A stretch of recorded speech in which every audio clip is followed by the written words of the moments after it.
Hello again, YouTube. Having just made another video with regards to the trigger on the Generation 5, I wanted to talk a little bit about the dimensions. When I was researching this pistol, I wanted to know if it would fit into the holsters that I wear, and theories abound that it's a little bit bigger and may not fit into certain holsters. So again, I present you with my Generation 4 Glock 17 with an empty chamber, empty magazine well, so everything's safe. And there's no ammunition anywhere near the table here.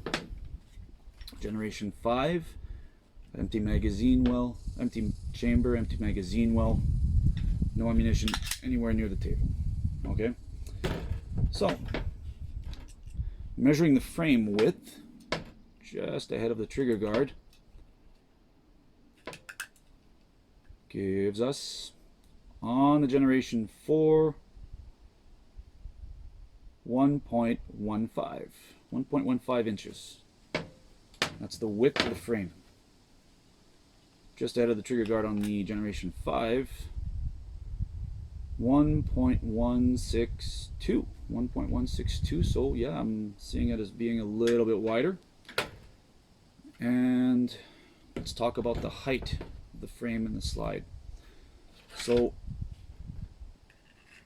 at the just ahead of the groove in the accessory rail, the dust cover, on the Generation 4, I have 1.395 just ahead of the rail and just ahead of the curve in the trigger guard.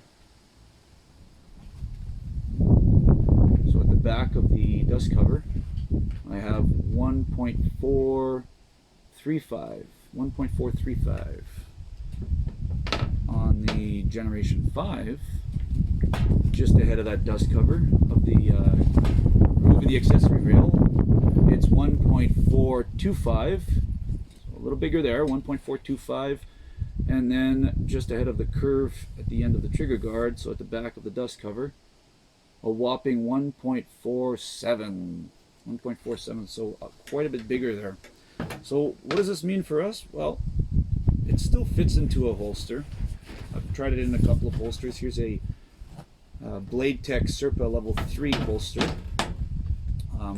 Generation 4 Glock fits in there very easily. The pivot guard can close and cover the rear side of it. No problem getting that in and out. Pivot guard, it glides in and out very easily. Okay. Will the Gen 5 fit in there? Yes. Pivot guard does close, but there's some added friction there. When I go to pull it, I find that I've got quite a bit of resistance. Okay, so where is it rubbing? Is it too wide or is it too tall? Well, near as I can tell, having looked through the end of the holster when it's going in, it's not the width of the frame that's impeding the movement at all in there that's causing friction. It's actually rubbing a little bit more harshly at the top of the slide. So it's the height overall from the bottom of the accessory rail to the top of the slide that's barely squeaking its way into that holster.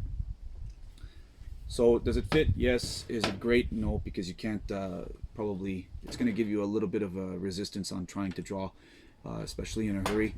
So what can we do? Well, it might be possible to go in and maybe sand some of the inside of the plastic out, top and bottom.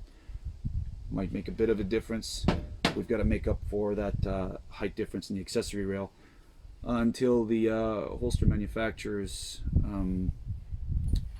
start coming out with holsters that accommodate both. I'm told that there's already offerings like the T-Series that supposedly fit both just as well. In the meantime, just more information to know. Thanks for watching.